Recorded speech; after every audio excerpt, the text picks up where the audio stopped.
भारत पाकिस्तान सीमा पर हालात को देखते हुए टिहरी बांध की सुरक्षा को कड़ा कर दिया गया है। बांध की सुरक्षा में लगे केंद्रीय औद्योगिक सुरक्षा बल सीआईएसएफ के जवानों की छुट्टी रद्द कर दी गई है।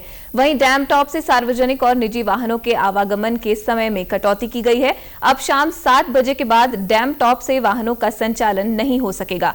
इससे पहले सुबह 6 से शाम 8 बजे तक डैम टॉप से वाहनों का आवागमन होता था, लेकिन आईबी और अन्य एजेंसियों के इनपुट के बाद बांध की सुरक्षा बढ़ा दी गई है।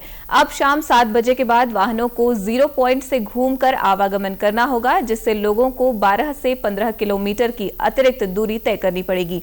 टीएचडीसी के अधिशासी निदेशक एलपी जोशी ने बताया कि सभी वाहनों की कड़ाई से चेकिंग की जाएगी। सुरक्षा की दृष्टि से ये जरूरी है।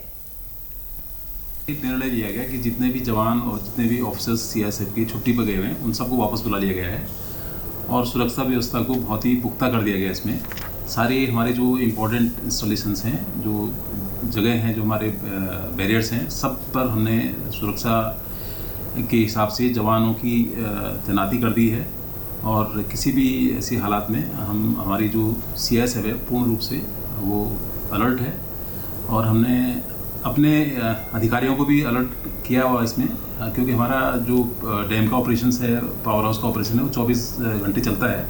तो वहाँ भी हमने विशेष रूप से लोगों को अलर्ट रहने के लिए बोला है और किसी भी आपात स्थिति में हम लोग तैयार हैं। इसका कर दिया है कि शाम को 7 बजे बाद कोई भी वाहन नहीं चलेगा। उसमें 7 से 7 वाहन चलेंगे और उनकी भी जो प्रॉपर चेकिंग होती है, सीआईएसएफ पूरी चेकिंग कर रहा है उसमें, और उसमें भले ही टाइम लग रहा है लोगों को, वो थोड़े इनकन्वीनियंस ज़रूर हो रही है, लेकिन हमने बोला है उसमें बिल्कुल भी रियायत नहीं देनी है और 7 बजे बाद बिल्कुल स्ट्रिक्टली मना कर दिया सीआईएसएफ को, कोई भी व्हीकल उससे मूवमेंट नहीं करेगा। वहीं जिलाधिकारी मयूर दीक्षित ने बताया कि जिले के सभी प्रमुख संस्थानों की सुरक्षा और पुख्ता करने के लिए पुलिस को निर्देश दिए गए हैं। चारधाम यात्रा को भी सुरक्षित करने के लिए चेकिंग अभियान और चेक पोस्ट पर एहतियात बरतने, सीसीटीवी कैमरों को एक्टिव रखने के निर्देश जारी किए गए हैं।